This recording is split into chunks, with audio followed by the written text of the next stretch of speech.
मैं हूं ललिता राजपूत और मैं और मेरे सहयोगी देवेश राजपूत आज आए हुए हैं अपने बिजनौर ज़िले में। एक बहुत ही प्रसिद्ध होम्योपैथी के चिकित्सक हैं डॉक्टर कपिल कुमार जी, उनके पास। और आज की हमारी इस वीडियो का उद्देश्य यही है दोस्तों कि हम होम्योपैथी जो थेरेपी होती है इसके बारे में अधिक से अधिक जानकारी प्राप्त कर सकें और ये किस तरह से बीमारियों पे काम कर सकती है, इसके बारे में आपको जानकारी दे सकें हम इस वीडियो के माध्यम से। और इस वीडियो का माध्यम भी हमारा यही है दोस्तों कि कुछ जन जागृति आए और लोगों के मन में पल रहे भ्रम कुछ दूर होए। और जैसा हम जानते ही हैं कि इस समय एलोपैथी और आयुर्वेद को लेकर भी लोग फेसबुक पर और अलग अलग मीडिया प्लेटफॉर्म पर बहस कर रहे हैं, जबकि शायद बहुत से जानते नहीं कि एलोपैथी क्या है, होम्योपैथी क्या है और आयुर्वेद क्या है।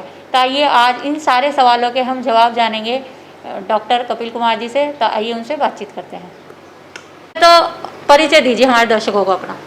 नमस्कार, मैं डॉक्टर कपिल कुमार शर्मा एक होम्योपैथिक चिकित्सक हूं और बिजनौर में मैं 94 से चिकित्सा कर रहा हूं, अपनी सेवाएं दे रहा हूं। मैंने अपना BHMS राजस्थान से किया था, फिर होम्योपैथी में MD किया मैट्रिया मेडिका से, दोबारा मैंने MD किया ऑर्गेनम ऑफ मेडिसिन से 2006 में राजस्थान यूनिवर्सिटी से, और अब यहाँ पर हूँ और लोगों को अपनी सेवाएं दे रहा हूँ।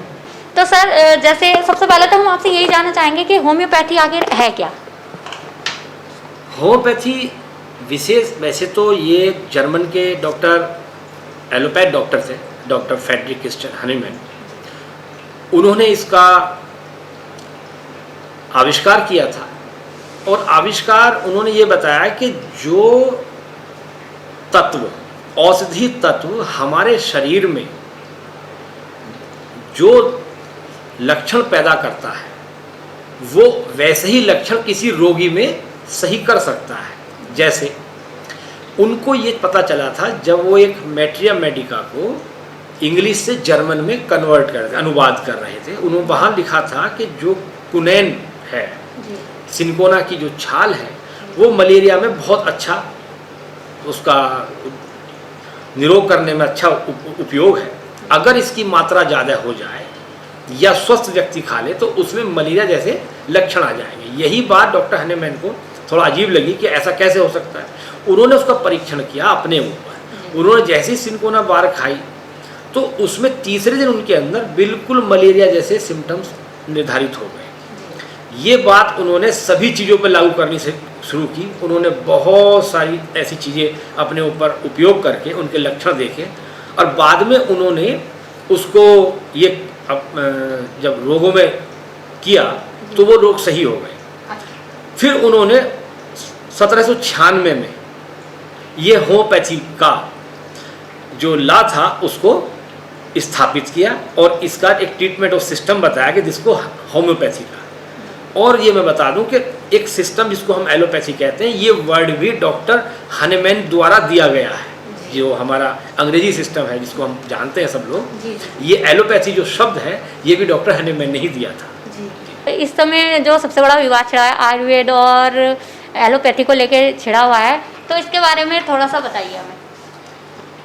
विवाद नहीं कहूँगा, देखिए मेरा मानना है कि हर सिस्टम की, जो चिकित्सा पद्धति की अपनी सीमाएं हैं, चाहे वो होम्योपैथी हो, आयुर्वेद हो या एलोपैथी हो, समग्र कोई नहीं है। अगर आप जांचेंगे अच्छे और बुरे पर तो सबकी अपनी लिमिटेशन है। मान लीजिए मैं अपना कह दूँ, मेरे पास अभी कोई एक्सीडेंट केस आ जाए तो मैं उसमें क्या कर सकता हूँ, क्योंकि सर्जरी तो मेरे यहाँ है ही नहीं, तो मुझे तो निश्चित रूप से उसको बाहर भेजना पड़ेगा, ऑपरेशन सर्जन के पास भेजना पड़ेगा, ऑपरेशन हो सकता है तो एलोपैथी कहा जाएगा। अच्छा, अब ऑपरेशन के बाद जो अगर जो उसमें कुछ इफेक्ट आते हैं, चाहे एनेस्थीसिया के आए या ऑपरेशन शॉक के हों, उसमें शायद होम्योपैथी कहीं अच्छा काम कर सकती है। ठीक, तो ऐसे ही ये जो विवाद है किसी पद्धति का भी तो विवाद नहीं है।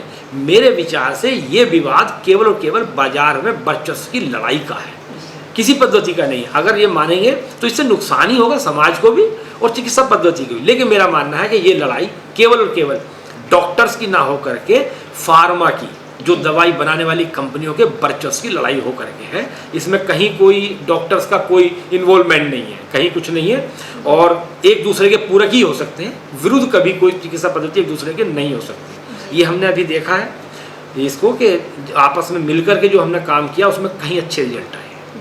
तो ये बहुत ही अच्छी बात कही है डॉक्टर साहब ने कि चिकित्सक एक दूसरे के विरुद्ध नहीं है, बल्कि ये फार्मा कंपनियों की विवाद कहा जा सकता है। एक मेरा मुख्य सवाल ये है, इस समय जो आ रहा है कि तीसरी लहर आएगी, बच्चों को अधिक खतरा होगा, तो इस बारे में बताइए कुछ। देखिए, जो हमारा वैक्सीनेशन चल रहा है ये उम्र के हिसाब से एज वाइज चल रहा है। अब आप थोड़ा सा देखिएगा, जो पहली लहर थी या कहिए फर्स्ट इम्पैक्ट था, उसमें ओल्ड एज वाले ज़्यादा गए, लेकिन जैसे ही वैक्सीनेशन हुआ उनकी जो मृत्यु दर थी कम हुई, 45 लाख से और कम हुई। लेकिन अब देखेंगे कि जो 18 से कम के बच्चे हैं वो वैक्सीन नहीं हुआ, इससे ऊपर वालों का अब अधिकतर का वैक्सीन हो चुका होगा। तो ये जो लोग हैं जिनको वैक्सीन लग गई है वो खुद तो बीमार नहीं पड़ेंगे, लेकिन ये अब इस वायरस के संवाहक बहुत अच्छे बनेंगे। और यही लोग अगर सावधानी नहीं रखेंगे तो ये अपने घरों में ले जाएंगे और बच्चों को इन्फेक्ट होने के ज़्यादा चांस होंगे, इतने वो वैक्सीनेशन नहीं लगता उनको। तो सबसे ज़्यादा ध्यान इन्हीं लोगों को रखना है कि अगर घर जाएं तो उस चीज़ का ध्यान रखें और बच्चों के साथ सावधानी रखें। ये कहना ये तीसरे में बच्चों करेगा, आप इसको इसी से समझिए कि जो लोग वैक्सीनेशन हो गया है जिनका, वो तो बच गए, जिनका नहीं हुआ तो वहीं तो जाकर चोट लगेगी। अब तो जो जिनको वैक्सीन लग गया है वो अब संवाहक बनेंगे इस वायरस के। तो जो जिनको वैक्सीन नहीं लगा है उनको होने में कहीं आसानी होगी। तो बचाव करना पड़ेगा बड़ों को, जिससे छोटों को ना लगे। जब तक वो वैक्सीनेटेड नहीं हो जाते तब तक उनको बचाने का काम इन बड़ों का है।